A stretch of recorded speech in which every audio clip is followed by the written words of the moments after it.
BRK in depth. Iran Israel war సంఘర్షణ వాతావరణంలో ఇరాన్లోని భారతీయుల భద్రతపై ఆందోళన వెల్లువిరిచింది. ఈ నేపథ్యంలో భారత ప్రభుత్వం ఆపరేషన్ సింధు ప్రారంభించి తెహ్రాన్, ఖోమ్, మషాద్ ప్రాంతాల నుంచి దాదాపు 1000 మంది భారతీయులను విజయవంతంగా రక్షించి ఢిల్లీకి తరలించింది. ఇక జూన్ 17న మొదటి దశలో 110 మంది విద్యార్థులు ఆర్మేనియాలోని ఎరెవాన్ ద్వారా తీసుకురాగా, జూన్ 20న మషాద్ నుంచి 290 మందిని విమానాల ద్వారా తరలించారు. మిగిలిన దశల్లో మరో 600 నుంచి 700 మందిని ఖోమ్ నుంచి ఆర్మేనియా, తుర్కమెనిస్తాన్ సరిహద్దుల గుండా తరలిస్తున్నారు. ఈ మొత్తం ప్రక్రియలో ఇరాన్ వైమానిక మద్దతు, ఆర్మేనియా, తుర్కమెనిస్తాన్ సహకారం కీలకంగా నిలిచింది. ఇక అంతేకాదు, భారత్ ఈ సందర్భంలో నేపాల్, శ్రీలంక పౌరులను కూడా సహాయపడింది. 24/7 హెల్ప్ లైన్ నెంబర్ కేంద్రాల ఏర్పాటు ద్వారా భారత్ మానవతా చర్యల్లో తన చురుకుతనాన్ని చాటి చెప్పింది. కానీ ఈ సందర్భంగా భారత్ మౌనం పాటించడంపై దేశవ్యాప్తంగా ప్రతిపక్షాల నుంచి విమర్శలు వెలువెత్తుతున్నాయి. ఇక అందుకు ప్రధాన ప్రతిపక్షమైన కాంగ్రెస్ పార్టీ అధినేత్రి సోనియా గాంధీ చేసిన విమర్శలు ప్రస్తుతం చర్చనీయాంశంగా మారాయి.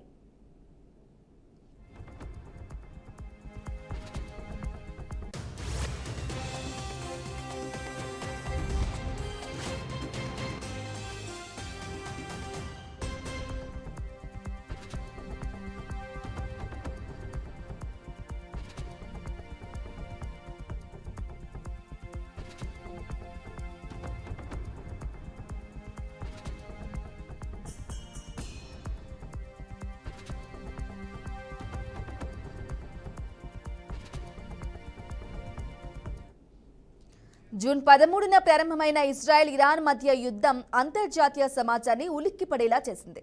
ఆపరేషన్ రైజింగ్ లయన్ కింద ఇజ్రాయెల్ నటాంజ్, ఫోర్డ్, ఇరాక్ వంటి కీలక అణు కేంద్రాలతో పాటు ఇరాన్ రెవల్యూషనరీ గార్డ్ కమాండర్లు, అణు శాస్త్రవేత్తలపై ప్రీ ఎఫెక్టివ్ దాడులు జరిపింది. ఈ దాడులు ఇరాన్కు మానసిక, వ్యూహాత్మక దెబ్బ కలిగించాయి. ఇక స్పందనగా ఇరాన్ ఆపరేషన్ 2 ప్రామిస్ 3 ప్రారంభించి హైఫా, తెల్ అవీవ్లోని సైనిక స్థావరాలు, ఆసుపత్రులపై బాలిస్టిక్ మిసైళ్లు, డ్రోన్లతో దాడులు చేసింది. 2వ వారం నాటికి ఇజ్రాయెల్ తెహ్రాన్పై దాడులు చేయగా, ఇరాన్ హైపర్సోనిక్ మిసైళ్లను ప్రయోగించి ప్రతీకారం తీర్చుకుంది. ఈ ఘర్షణల తీవ్రత కారణంగా మిడిల్ ఈస్ట్ మొత్తం ఆర్థిక, రాజకీయ అస్థిరతతో ఉలిక్కిపడింది.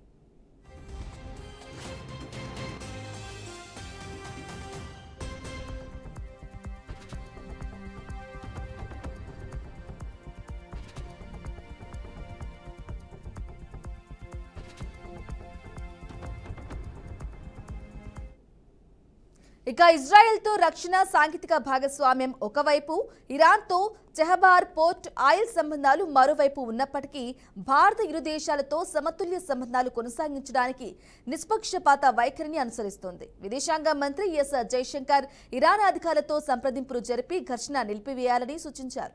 ఇక ఎస్సీఓ సమావేశంలో ఇజ్రాయెల్ దాడులపై ఖండనలో భారతదేశం పాల్గొనకపోవడం ఇజ్రాయెల్తో ఉన్న సంబంధాలను కాపాడే ప్రయత్నంగా అభివర్ణించబడుతోంది. ఇక ప్రధానమంత్రి మోదీ ఈ సున్నిత పరిస్థితిని దౌత్య ఛానళ్ల ద్వారా వ్యవస్థాపితంగా ఎదుర్కొనగా, ప్రజలందరి దృష్టి ఈ నిశ్శబ్ద దౌత్యం వైపే మళ్లింది. అయితే ఇది దేశీయంగా కొన్ని విమర్శలకు కూడా దారితీసింది.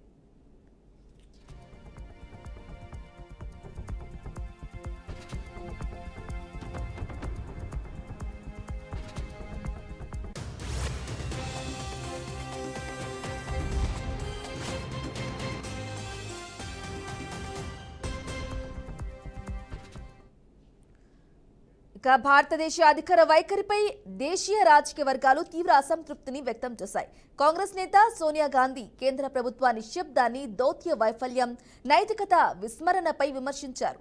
ఇజ్రాయెల్ హైఫా దాడుల్లో గాయపడిన 2 కాశ్మీరీ విద్యార్థుల భద్రతపై జమ్మూ కాశ్మీర్ మాజీ సీఎం ఒమర్ అబ్దుల్లా జైశంకర్తో నేరుగా మాట్లాడారు.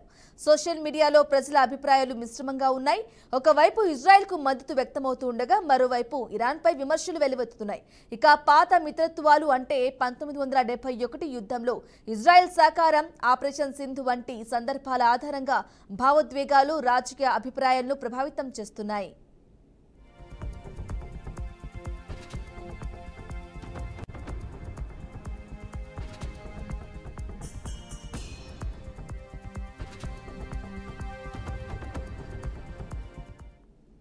ఇక ఈ యుద్ధం భారతదేశానికి అనేక వ్యూహాత్మక సవాళ్లను తెచ్చిపెట్టింది. ఇరాన్, ఇజ్రాయెళ్లలో లక్షలాది మంది భారతీయుల భద్రత ప్రశ్నార్థకరంగా మారింది. వాణిజ్యపరంగా చూస్తే ఇరాన్తో వాణిజ్యం 14 బిలియన్ నుంచి 1.4 బిలియన్లకు, ఇజ్రాయెల్తో 11.8 బిలియన్ నుంచి 3.75 బిలియన్లకు పడిపోయే అవకాశం ఉంది. ఆయిల్ సరఫరా అంతరాయం, IMEC, India, middle east, Europe corridor మీద ప్రభావం, ఇరాన్ బలహీనపడితే భారత్ వ్యతిరేక శక్తులు బలపడే ప్రమాదం ఉంటుంది. ప్రస్తుతం మధ్యవర్తిత్వంగా రష్యా, ఖతార్, ఒమాన్ రంగంలోకి దిగుతున్నాయి. G7, యూరోపియన్ యూనియన్ శాంతి చర్చలకు పిలుపునిస్తున్నాయి. ఈ నేపథ్యంలో భారతదేశం క్లిష్టమైన వ్యూహాత్మక, నైతిక సమతుల్యతను పాటిస్తూ అంతర్గత, అంతర్జాతీయ ఒత్తిళ్ల మధ్య నావను తీరం చేరుస్తున్నట్లు తెలుస్తోంది. ఇక ఈ సుదీర్ఘ సంక్షోభంలో భారత్ వ్యూహాత్మక సమతుల్యతను కాపాడటం తేలికైన విషయం కాదు. ఒకవైపు మిత్ర దేశాలపై ప్రభావం చూపించకుండా మానవతా విధులను నిర్వర్తించాల్సిన అవసరం ఉంది.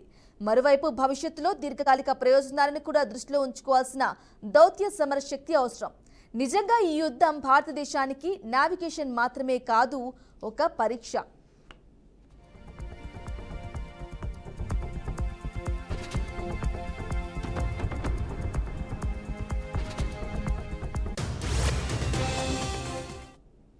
రైట్గా ఇదే విషయానికి సంబంధించి వారి అభిప్రాయాన్ని, విశ్లేషణను తెలియజేయడానికి ప్రముఖ రాజకీయ విశ్లేషకులు, అనలిస్ట్ కోటేశ్వరరావు గారు మనకు లైవ్ లో అందుబాటులో ఉన్నారు. Good evening sir. నమస్కారం కోటేశ్వరరావు గారు. Good evening. నమస్తే. చెప్పండి. ఇక ఎందుకు నిశ్శబ్దంగా దౌత్యం ఉంటుంది అని చెప్పేసి కూడా కేంద్ర ప్రభుత్వంపై ఒక నిరసన అయితే వెల్లవెత్తుతున్నాయి, విమర్శలు కూడా వస్తూ ఉన్నాయి. దీనికి రీజన్ ఏంటి, మీ అభిప్రాయం ఏంటి కోటేశ్వరరావు గారు?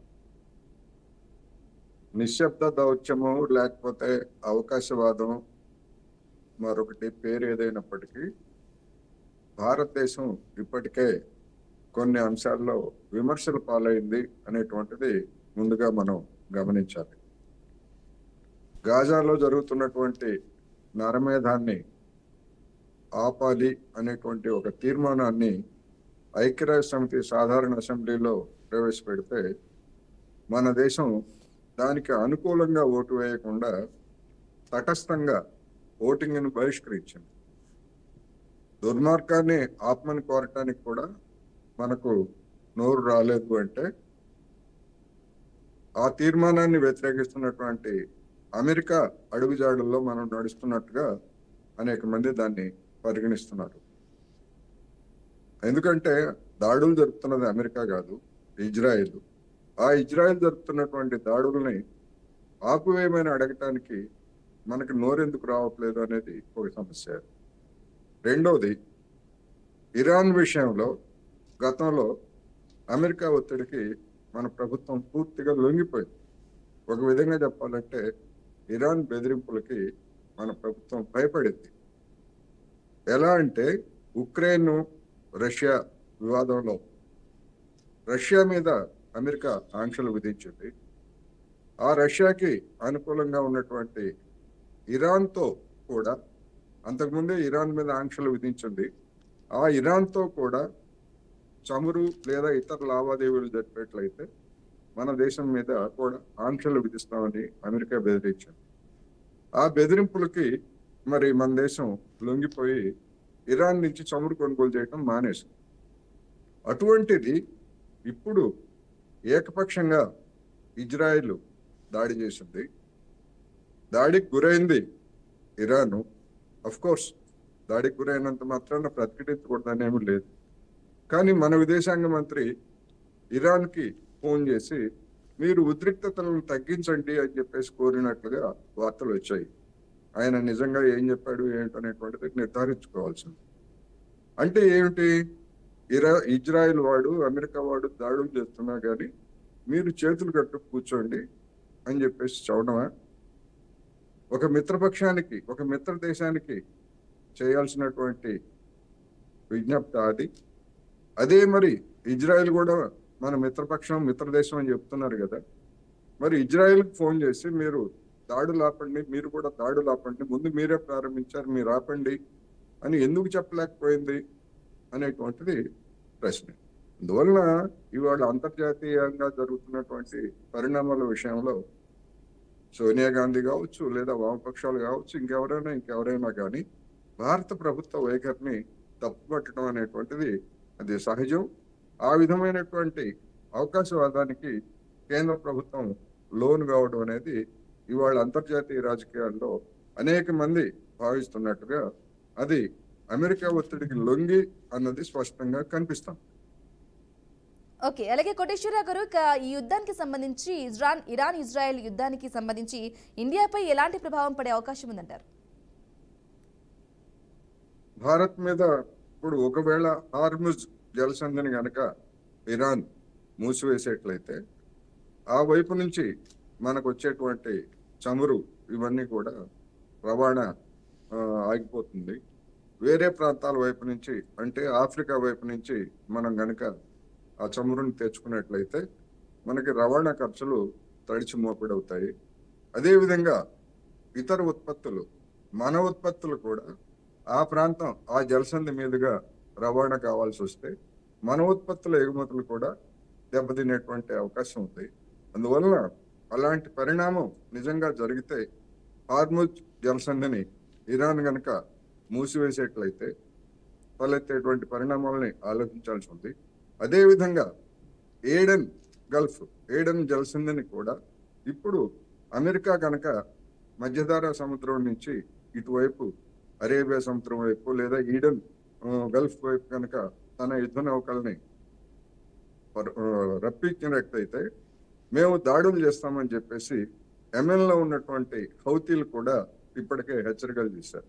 అందువలన హార్ముజ్ జలసంధి మూతబడినా లేకపోతే ఈడెన్ గల్ఫ్ లో రవాణా అది మూతబడినా కానీ అది కూడా మన దేశానికి గతంలోనే మనకి అటువంటి పరిస్థితులు కనిపించాయి. ఎందుకు అంటే ఆ జలసంధి నుంచి రాకపోయేట్లయితే ఐరోపా లేదా ఇతర దేశాలు అటువైపు నుంచి వచ్చేటువంటి నౌకలన్నీ కూడా ఆఫ్రికాలోని గుడ్ హోప్ ఆగ్రహం నుంచి పాత ఎప్పుడో ఉన్నటువంటి రూట్ నుంచి అంటే సూయజ్ కాలువ లేనప్పుడు ఉన్నటువంటి రూట్ నుంచి సుదీర్ఘంగా తిరిగి రావాల్సినటువంటి పరిస్థితులు ఏర్పడతాయి.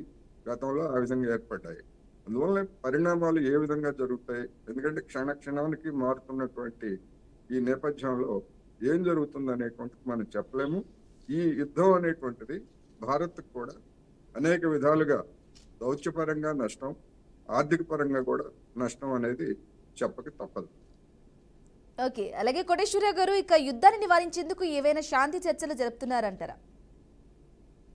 శాంతి చర్చలు ఏముంది, ఇప్పుడు రెండు పక్షాలు పరస్పరం చెప్పుకొని మీరు వాళ్ళు వీళ్ళు ఇప్పుడు ఏకపక్షంగా ప్రారంభించినటువంటి దాడులు ఇవి. ఇజ్రాయెల్ ఏకపక్షంగా ప్రారంభించినటువంటి దాడులకి అమెరికా తోడయి, అమెరికాకి ఏం సంబంధం? అమెరికా తోడయి అమెరికా కూడా ఇరాన్ మీద బాంబులు వేసింది. మరి ఇంక ఏకపక్షంగా జరుగుతున్నటువంటి దాడుల నుంచి రాజీ అంటే ఎవరు రాజీ చేయాలి? దాడులు చేసేటువంటి వాళ్ళే నిలిపివేయాలి. నిలిపివేయకుండా మిమ్మల్ని చంపేస్తాము, మిమ్మల్ని మొత్తం పాతేస్తాము, మీ ఇరాన్ని సర్వనాశనం చేస్తామని చెప్తున్నటువంటి వాళ్ళతోటి ఇంకా ఇరాన్ ఏ విధమైనటువంటి రాజీకి సిద్ధపడుతుంది? రాజీ ఏమిటి అంటే వాళ్ళు చెప్పినట్టు విని లొంగిపోవాలా? ట్రంప్ చెప్తున్నాడు కదా, మాకు మీరు లొంగిపోవాల్సిందే, మేము చెప్పినట్టు వినాల్సిందే అని. అది జరుగుతుందా? ఆ విధమైనటువంటి బెదిరింపులతోటి ఆ విధమైనటువంటి లొంగుబాటుని డిమాండ్ చేసేటువంటి హక్కు అమెరికాకి ఎవరిచ్చారు? అందుకని ఇవన్నీ కూడా అవి కావాలని ఇరాన్ని నాశనం చేయడానికి లేదా ఆ ప్రాంతంలో ఉన్నటువంటి దేశాలతో పాటు యావత్ ప్రపంచంలో ఉన్నటువంటి దేశాలన్నింటినీ కూడా తమ అదుపులో పెట్టుకోవడానికి, భయపెట్టడానికి, ముఖ్యంగా భయపెట్టడానికి ఇరాన్ మీద B-2 బాంబర్లను వేయడం అంటే ఉద్దేశం ఏమిటి? రెండో ప్రపంచ యుద్ధంలో జపాన్ లొంగిపోయి యుద్ధం చివరి దశలోకి వచ్చిన తర్వాత అణ్వాయుధాలని అవసరం లేకపోయినా కానీ అమెరికా ప్రయోగించింది. ఎందుకు ప్రయోగించింది? జపాన్ను దెబ్బతీయడం కాదు అక్కడ లక్ష్యం, మొత్తం ప్రపంచాన్ని భయపెట్టడం. ఇదిగో ఇలాంటి ప్రమాదకరమైనటువంటి బాంబులు మా దగ్గర ఉన్నాయి, మేము అవసరమైతే మీ మీద వేస్తాము అని చెప్పేసి యావత్ ప్రపంచాన్ని భయపెట్టడానికి చూసింది. ఇప్పుడు B-2 బాంబర్లని అవి అమెరికా దగ్గరే ఉన్నాయి, అంత పెద్ద బాంబులు ఇజ్రాయెల్ దగ్గర లేవు.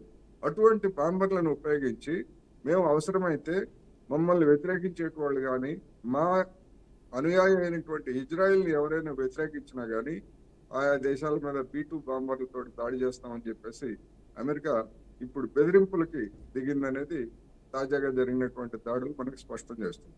అందువలన రాజీ ఏముంది ఇక్కడ? ఇంకా రాజీ ఏం లేదు. లొంగిపోవటమా, లేకపోతే ప్రాణాలు చివరి ప్రాణం వరకు అమెరికాకు వ్యతిరేకంగా, ఇజ్రాయెల్కి వ్యతిరేకంగా పోరాటమా అన్నదే ఇరాన్ ముందున్నటువంటి కర్తవ్యం. లేదు, ఎవరైనా మధ్యవర్తులుగా ఉన్నటువంటి దేశాలు ఎవరైనా ముందుకొచ్చి, ఐరోపా కావచ్చు లేదా ఇంకెవరైనా దేశాలు ముందుకొచ్చి ఏదైనా ఒక గౌరవప్రదమైనటువంటి రాజీ కుదుర్చేట్లయితే ఇరాన్ సిద్ధంగానే ఉంటుంది. కానీ అమెరికా, ఇజ్రాయెల్ వాళ్ళ లక్ష్యాలు పూర్తయ్యేంత వరకు మేము దాడులు చేస్తూనే ఉంటాము అని చెప్పిన తర్వాత ఇంకా రాజీ ఎట్లా కుదురుతుంది అన్నది $1 మిలియన్ క్వశ్చన్. అలాగే కోటేశ్వరరావు గారు, ఇక ఇరాన్ ఇజ్రాయెల్ యుద్ధానికి సంబంధించి అమెరికా ఇంటర్తో నిజంగా వరల్డ్ వార్ 3వ ప్రపంచ యుద్ధం జరగబోతుందా, తప్పదా అనే సందేహాలు కూడా వస్తూ ఉన్నాయి, లేవనెత్తుతూ ఉన్నాయి. మరి దీనికి సంబంధించి మీ అభిప్రాయం ఏంటి, ఏం చెప్తారు? ఇవాళ ఉన్నటువంటి పరిస్థితుల్లో 3వ ప్రపంచ యుద్ధం వచ్చేటువంటి అవకాశాలు దాదాపుగా లేవు. ఎందుకు అంటే 3వ ప్రపంచ యుద్ధం రావడం అంటే ప్రపంచం మొత్తం 2 శిబిరాలుగా చీలిపోవాలి. అమెరికాను అనుసరించేటువంటి దేశాలు ఒకటైతే, వ్యతిరేకించేటువంటి దేశాలు మరొక కూటమిగా ఏర్పడాలి. ఆ విధంగా సమీకరణలు జరిగి అటువంటి పరిస్థితి తలెత్తితే అది వేరు. కానీ ఇవాళ ఏ దేశం కూడా, చివరికి అమెరికా కూడా 2వ ప్రపంచ యుద్ధం తర్వాత జరిగినటువంటి అనేక సందర్భాల్లో తన చేతికి మట్టి అంటకుండా, తన సైనికులు ఎవరో చావకుండా ఇతరుల చేత దాడులు చేయిస్తూ ఆయుధాలను అమ్ముకుంటున్నటువంటి పరిస్థితిని మనం చూస్తున్నాం. అందుకని అమెరికా కూడా ఇవాళ దాడులకు తెగబడుతుందా? 2 బాంబర్లతో అయితే దాడి చేసింది, కానీ సైన్యాన్ని తీర్చి తెగబడుతుందా లేదా ఏమిటనేటువంటిది చూడాల్సి. ఎస్ కోటేశ్వరరావు గారు, అమెరికా ఇరాన్ పై దాడి చేసిన నేపథ్యంలో ఇరాన్ దేశం కూడా ప్రకటించింది, ఊహించని దెబ్బతీస్తామని చెప్పేసి కూడా అమెరికాను హెచ్చరించిన నేపథ్యంలో అంటే ఏంటి, ఒకరికింత పెంచుకుంటూ వెళ్తూనే ఉంటారా, లేకుంటే ఏదైనా ఒక అగ్రరాజ్యంగా ఉన్న దేశం ఏ విధంగా వాళ్ళకి సర్ది చెప్పే ప్రయత్నం చేయాలి? మరి దీనిపై ఏమంటారు, అభిప్రాయం ఏంటి? యావత్ ప్రపంచం కూడా అమెరికా, ఇజ్రాయెల్ దుండగాల్ని నివారించాలి. నివారించకపోయేట్లయితే, అది అలాగే కొనసాగించేట్లయితే ఇరాన్ బలవుతుంది. ఒకసారి ఇరాన్ బయలైన తర్వాత అది అమెరికా మిగిలినటువంటి దేశాలను కూడా తన అదుపులోకి తెచ్చుకోవడానికి, మిగిలినటువంటి దేశాల మీద కూడా అదే విధమైనటువంటి దాడులు చేస్తుంది. అటువంటప్పుడు మిగిలినటువంటి దేశాలను ఆదుకోవడానికి ఎవరు వస్తాయి అనేటువంటిది సమస్య. అందుకని ఇజ్రాయెల్, అమెరికా జరుపుతున్నటువంటి దాడుల్ని నిర్బంధంగా ఖండించాలి. ఇవాళ రష్యన్ మాజీ ప్రధాని చెప్పాడు, మేము అవసరమైతే అణ్వాయుధాలు అంటే అణు బాంబులు కాదు, న్యూక్లియర్ వెపన్స్ మేము ఇవ్వడానికి కూడా మేము సంసిద్ధంగా ఉన్నాము అనేటువంటి ఒక సూచన ప్రకటన చేశాడు. అందుకని ఏం జరుగుతుంది, ఏమిటి, ఎంతవరకు మిగిలినటువంటి దేశాలు ఈ అమెరికా దుర్మార్గాన్ని అడ్డుకోవడానికి వస్తాయి అనేటువంటిది చూడాల్సింది. నిజానికి ప్రపంచానికి ఇది ఒక సవాల్. గతంలో హిట్లర్ ఎట్లాగైతే ప్రపంచానికి ఒక సవాల్ ఇసిరి మొత్తం ప్రపంచాన్ని ఆక్రమించుకోవడానికి ఒక ప్రయత్నం చేశాడో, ఇప్పుడు ట్రంప్ చర్యలు కూడా కొన్ని ఆ విధంగా ఉన్నాయి. అయితే ఆనాడు ఉన్నటువంటి ప్రపంచానికి, ఈనాడు ఉన్నటువంటి ప్రపంచానికి చాలా తేడాలు ఉన్నాయి. అమెరికా బలహీనతలు ఏమిటో జనానికి తెలుసు, అదేవిధంగా అమెరికా బలం ఏమిటో కూడా తెలిసినందువలన ఇప్పుడు అమెరికా అటువంటి దుస్సాహసానికి పాల్పడేటువంటి అవకాశం ఎంతవరకు ఉంటుందనేది చూడాలి. ఓకే, అలాగే కోటేశ్వర గారు, ఇక ప్రధానంగా చూసుకోవాలంటే ఇక ఇరాన్ ఇజ్రాయెల్ యుద్ధం మొదలైనప్పటి నుంచి ఒక విషయం అయితే బాగా వైరల్ అవుతా ఉంది. అదేంటంటే ఇక ఇజ్రాయెల్ చిన్న దేశం అయినప్పటికీ కూడా ప్రపంచం మొత్తం ఏకమై దాడి చేసినా కూడా తిప్పికొట్టే సత్తా, టెక్నాలజీ ఇజ్రాయెల్కి ఉంది అని చెప్తూ ఉన్నారు. ఈ మధ్య బాగా వినిపిస్తున్న మాట. మరి కోటేశ్వర గారు దీనిపై ఏమంటారు? టెక్నాలజీ అనేటువంటిది ఇజ్రాయెల్ దగ్గర ఉన్నమాట వాస్తవం. కానీ ఇజ్రాయెల్ దగ్గర ఉన్నటువంటి టెక్నాలజీ కాకుండా అమెరికా లేదా ఇతర ఐరోపా దేశాలు ఇస్తున్నటువంటి ఆయుధాలు ప్రధానమైనటువంటి పాత్ర పోషిస్తున్నాయి. ఇరాన్ అణు కేంద్రాలను ధ్వంసం చేయగలిగినటువంటి సత్తా గాని, ఆయుధాలు గాని ఇజ్రాయెల్ దగ్గర లేని కారణంగా అవి అమెరికాను మీరు వచ్చి దాడి చేయండి అని చెప్పేసి ఇజ్రాయెల్ ఒత్తిడి చేసింది. దానికి అనుగుణంగానే నిన్న రాత్రి అమెరికా యుద్ధం చేసింది అనేటువంటిది, దాడి చేసింది అనేది మనకు తెలుస్తూ ఉంది. అందువలన పూర్తిగా ఇజ్రాయిల్ దగ్గర ఉన్నటువంటి ఐరన్ డ్రోమ్ కూడా అంత సేఫ్టీ కాదు అనేటువంటిది ఇరాన్ ప్రయోగించినటువంటి క్షిపణులతో దానికి అర్థమైపోయింది. ఇదే విధంగా అమెరికా కనుక రంగం రాకపోయేట్లయితే ఎన్ని రోజులు యుద్ధం సాగిస్తే అన్ని రోజులు ఇజ్రాయెల్ మీద దాడులు చేసేట్లయితే ఇజ్రాయెల్ రాజధాని కావచ్చు, ఇతర నగరాలు కావచ్చు, ఇవన్నీ కూడా దాడులకు గురైతే ఇజ్రాయెల్ పౌరుల్లో కూడా ప్రభుత్వం మీద వ్యతిరేకత తలెత్తేటువంటి అవకాశాలు కూడా ఉన్నాయి అనేది మనకి స్పష్టంగా కనిపిస్తాం. అలాగే కోటేశ్వరరావు గారు, ఈ యుద్ధం వల్ల ముఖ్యంగా నష్టపోయేది ఎవరు అంటే పౌరులు. మరి పౌరులు శరణార్థుల పరిస్థితి ఏంటి? పౌరులు శరణార్థులు అంటే ఇప్పుడు గాజాలో రోజు నిత్యం సహాయ శిబిరాల దగ్గరకు వెళ్తున్నటువంటి పిల్లలు, మహిళలు, వృద్ధుల మీద కూడా ఇజ్రాయెల్ దాడులు చేసి రోజుకి 25 మంది, 30 మంది, 40 మందిని చంపేస్తా ఉంది. 2023 అక్టోబర్ నుంచి ఇప్పటి వరకు దాదాపు 55,000 మందిని చంపేసింది. 2 లక్షల మందిని వికలాంగులను కావించినటువంటి దుర్మార్గం మనకు తెలుసు. మరి ఇవాళ శరణార్థుల గురించి, లేకపోతే వీళ్ళ గురించి, పౌరుల గురించి ఆందోళన వ్యక్తం, గుండెలు బాదుకుంటున్నటువంటి పశ్చిమ దేశాలకు కానీ, లేదా పశ్చిమ దేశాల వార్తా సంస్థలకు కానీ మరి ఇజ్రాయెల్ దుర్మార్గం కనపట్టలేదా? ఆ ఇజ్రాయెల్ ని నిస్సిగ్గుగా పాల్పరుస్తున్నటువంటి ట్రంప్ కావచ్చు, అంతకుముందు జో బైడెన్ కావచ్చు, అమెరికా పాల్పరుస్తున్నటువంటి దుర్మార్గం కనపట్టలేదా అనేటువంటిది ప్రశ్న. అందువలన ఇప్పుడు వరకు వచ్చేసరికి ఏదో ఇరాన్ పౌరుల మీద దాడి చేస్తా ఉంది అనేటువంటిది గుండెలు బాదుకుంటున్నారు. మరి ఇప్పటికీ గాజా మీద జరుపుతున్నటువంటి దాడిని ఎందుకని ఈ దేశాలు ఖండించవు అనేది సమస్య. ఓకే, అలాగే ఇక ఫైనల్ గా చివరిగా చెప్పండి, ఇరాన్ ఇజ్రాయెల్ యుద్ధంలో ఎవరికొకరికి సపోర్ట్ ఇచ్చే అవకాశం ఉండడం నేపథ్యంలో అందుకే ఎవరికి సపోర్ట్ ఇవ్వకుండా కేంద్రం నిశ్శబ్ద దౌత్యం అనేది కొనసాగిస్తుంది అనేది ప్రధాన వాదన. దీనిపై ఏమంటారు కోటేశ్వరరావు గారు? నిశ్శబ్ద దౌత్యం అనేటువంటిది ఒక పరిమితి వరకు అది పనిచేస్తుంది. కానీ ఒక నిర్ణయాత్మకమైనటువంటి వైఖరిని తీసుకోవాల్సి వచ్చినప్పుడు భారతదేశం కావచ్చు, లేదా మరొక దేశం కానీ తన వైఖరిని వెల్లడించాల్సినటువంటి అవసరం ఉంటుంది. అలా కాకుండా ఇప్పుడున్నటువంటి యథాతథ స్థితిని మేము కొనసాగిస్తాము అంటే ఒక రకంగా అది ఇజ్రాయెల్ దుర్మార్గాన్ని, అమెరికా దుర్మార్గాన్ని పరోక్షంగా సమర్థించినట్లే. ఎందుకంటే వ్యతిరేకించకపోతే అనుకూలించినట్టే కదా. ఆ దుర్మార్గాన్ని ఖండించకపోతే, గాజాలో ఉన్నటువంటి పిల్లల్ని చంపుతా ఉంటేనే దాన్ని మనం ఖండించలేనటువంటి స్థితి, ఓటు కూడా వేయటానికి, అదేమి ఇజ్రాయెల్ మీద దాడి చేయడం అనేటువంటి తీర్మానం కూడా కాదు అది. అక్కడ ఇజ్రాయెల్ దుర్మార్గాన్ని ఆపమని ఐక్యరాజ్య సమితి సాధారణ అసెంబ్లీ చేసేటువంటి తీర్మానానికి ఎలాంటి విలువ కూడా ఉండదు. అదేమి భద్రతా మండలి కాదు. అయినప్పటికీ ఆ ఓటు కూడా వేయలేనటువంటి నిస్సహాయ స్థితిలో, లేకపోతే అమెరికాకి భయపడినటువంటి మన దేశం తటస్థంగా ఉందని ఎట్లా అనుకుంటారు మిగతా దేశాల వాళ్ళు కానీ, ప్రపంచం కానీ. అందుకని భారత్కి ఒక పరీక్షా సమయం అనేటువంటిది ఇప్పుడు వచ్చింది. ఆ పరీక్షా సమయాన్ని మరి ప్రధాని నరేంద్ర మోడీ గారు ఏ విధంగా అధిగమిస్తారు? అమెరికాకి లొంగిపోతారా, లేకపోతే దాని దాడులకు గురవుతున్నటువంటి వాళ్ళకి మద్దతుగా నిలుస్తారా అనేటువంటిది ఇవాళ పెద్ద సవాలుగా ఉందనేది నా అభిప్రాయం.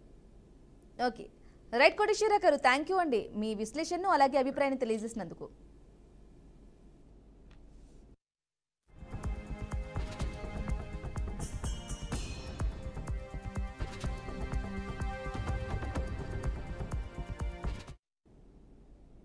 రైట్, ఇది ఇవాల్టి BRK in depth. Stay tune, BRK news తెలుగుడు సత్తా.